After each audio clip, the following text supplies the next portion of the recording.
Hey everybody, welcome back to Video Game SO. Today we're going to be doing a series on the MiSTer FPGA DE10 Nano project. I got a fun and exciting one for you guys this evening because we're testing out the newest version of Final Fight Mega Drive by Mauro Xavier. He's basically remaking the entirety of Final Fight on Mega Drive, getting it so much closer to its arcade original release. Because even though the Mega Drive port back in the day was a good version of the game, it definitely wasn't anywhere near arcade accurate, and this is basically like 95% of the way there. And he just recently updated this game with more levels and more bosses in the back end of it, but we'll definitely still bring you through the first part of it because I haven't talked about this thing in 10 months.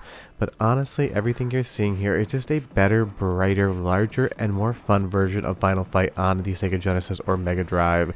Playing this here on MiSTer FPGA. Big thanks to Andy D for capturing the first half of the game. I did the back half, so we're kind of combining efforts today. And honestly, what can you say about Final Fight that already hasn't been said? It's just one of those classic beat-em-ups, one of the best Capcom games of all time, and definitely just launched an entire franchise. And even if we haven't seen Final Fight show up in a long time as far as Capcom's release schedule is concerned, this is still the type of game, if you mention it to anybody today that isn't like 21 or under, they're probably going to remember playing this at least once in their lives. I remember the first time I saw this as an arcade at a hotel in Killington, Vermont, where I grew up. I absolutely fell in love with it, and I've been playing it ever since. And maybe, just maybe, next year you'll be watching a Final Fight retrospective on the channel. Can't promise it, but you never know. What you see here just looks so much fundamentally better than what we got when it actually came out back in the day. And honestly, Final Fight had a very weird porting system. On the Super Nintendo side of things, you had some issues and you lost Guy in the first release. Then they made the game again with Final Fight Guy and basically had to remove a different character. On the Sega Genesis side of things, you got a better version, and obviously we got it on the Sega CD as well, but nothing was arcade perfect and none of that hardware could keep up with the Capcom CPS. The best port of the game was the Sharp X68000 because that computer was used as the development kit for the CPS games, but obviously unless you lived in Japan back in the day and had more money than God because they weren't giving them away, you didn't really get the chance to play that one. So it was basically CPS or home console ports. And this here is just now the definitive 16-bit port in my opinion. This is so good. All of the colors just pop. All of the movesets are great. The amount of characters on screen looks so good as well. You might notice a little bit of sprite flickering when they are layered up. That is just a limitation of the Sega Genesis. If you have too many sprites on the same line, you do get that flickering, but that's just part of the Genesis hardware. And honestly, in the 16-bit era, that's a limitation on pretty much every piece of hardware, that sprite limit and the flickering. As we go into the front of the train here again, I just love how this looks. And the best part is it is married to Final Fight, and that again means you know you're going to have a good time. All of the hit impact and detection here is spot on. All of the music and everything else sounds incredible as well. And this is made on a modern SDK for Sega Genesis, so you get the advantage of decades of experience and learned abilities as far as the development community is concerned on the Genesis. So that is always the fun thing about these ports. They're using a modern tool set and they're able to do things that developers back in the day would probably only dream of. As you see here, we come into the Sodom fight as well. I love the color palette on this game. It just looks the best in my opinion on the Sega Genesis outside of the Sharp X68000 version. While the Super Nintendo version was great, I felt like it just didn't have the same overall colorways that the arcade version did, and that's definitely something. Final Fight has a very particular look, and I do enjoy that.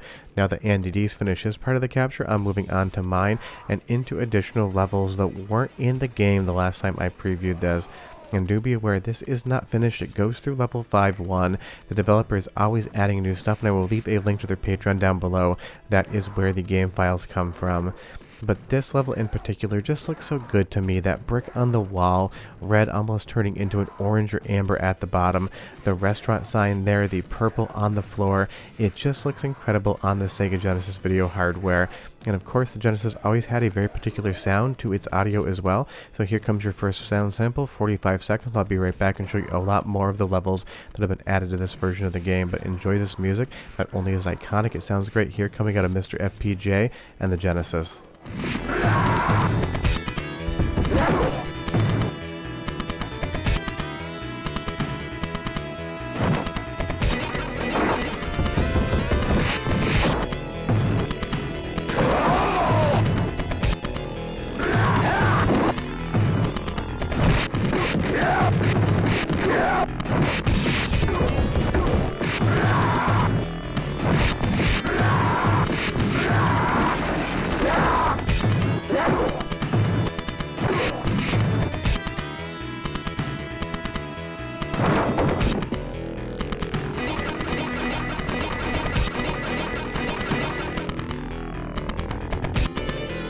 Sounds absolutely incredible, and that is the thing about Final Fight. It's got one of the best soundtracks I think Capcom ever put to a video game. But you leave a comment down below and you tell me, what is your favorite Capcom soundtrack? I'm sure you're going to hear a lot of Street Fighter, but for me, Final Fight just does it for me.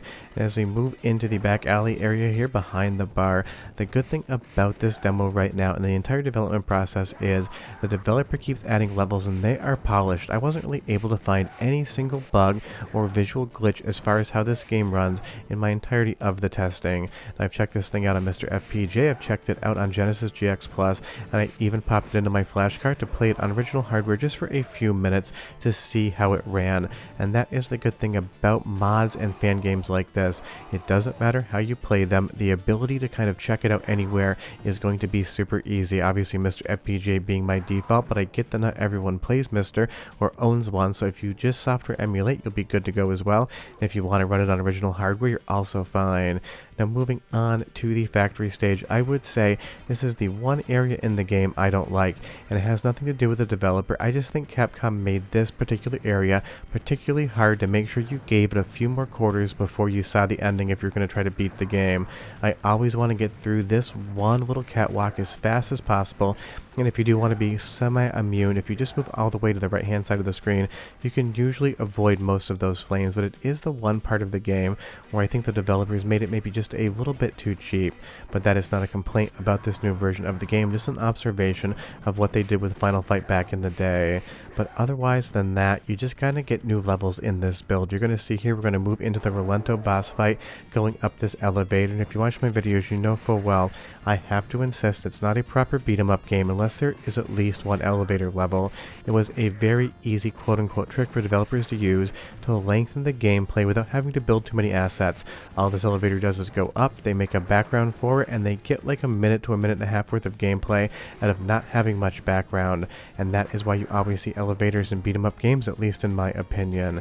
And I would say that this really feels like the arcade version of the game, so much so that you can basically cheese some of the bosses in the same way that you could back in the day, because I would say the Rolento boss fight is the most annoying out of all. He's going to jump around and try to get up on that girder on top and absolutely just try to destroy you. But the good thing is if you can actually get him to the right hand side of the screen and pin him up against that gate, you can basically just cheese him by hitting the punch button as fast as possible. There is a little bit of a cadence to it, and you can definitely drop it, but honestly it's one of those things, you can cheese the game and you can kind of play it however you want, and the fact that I can do this just like I could in the CPS original is a fun time. You'll see there I finally broke out that combo, and that is always a good thing. If you can play the game like you played the arcade original and the same strategies and same overall movesets work, and you feel like you're just playing the same game in a different manner, that's how you know the fan conversion has been done exceedingly well, and that's what you get here in Final Fight Mega Drive.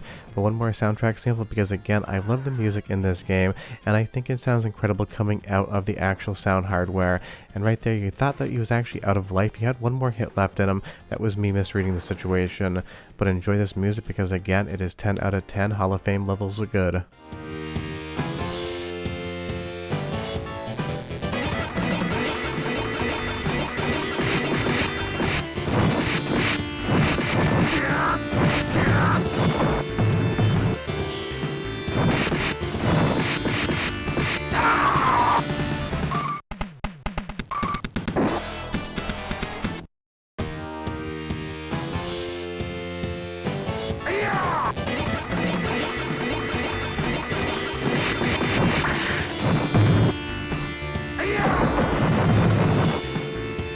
Just absolutely amazing music, and I love that Capcom put a dog in the game. The only mistake they made in developing this was not giving you a pet button so you could just pat the dog a little bit, because he definitely does deserve it. But all jokes aside, Mauro Xavier, the developer on this, has done an outstanding job of bringing one of the best arcade beat 'em up games of all time over to the Sega Genesis. And the fun part is, it isn't just that this year. We also had another developer bring over the first part of Splatterhouse Arcade over to Sega Genesis as well, because we got Splatterhouse 2 and 3 there, but never the original. So it seems like a hot year for Sega, especially on the beat 'em up front. And again, this is not a finished build. This is just through level 5-1, so there is still more to go here. My guess is probably maybe by summer of next year, you will see a completed Final Fight Mega Drive, and hopefully you see some fun repro cartridges come out in full boxes so you can put it on the shelf, because honestly at this point in time, if you're going to take Final Fight off the shelf and put it into your Sega hardware, you want to play this version of the game, not the one they released back in the day. It is just a bigger, better, more fun version of one of the best arcade beat-em-ups of all time, and that's all you ever really want, even if some of the enemies definitely love to hide off screen just like they did in the arcade original. But we are done, and I will see you guys next time, and I'm going to get hit by my ultimate nemesis in Final Fight, the hardest enemy in the entire game, the damn barrels. But I'll see you guys next time. Bye-bye.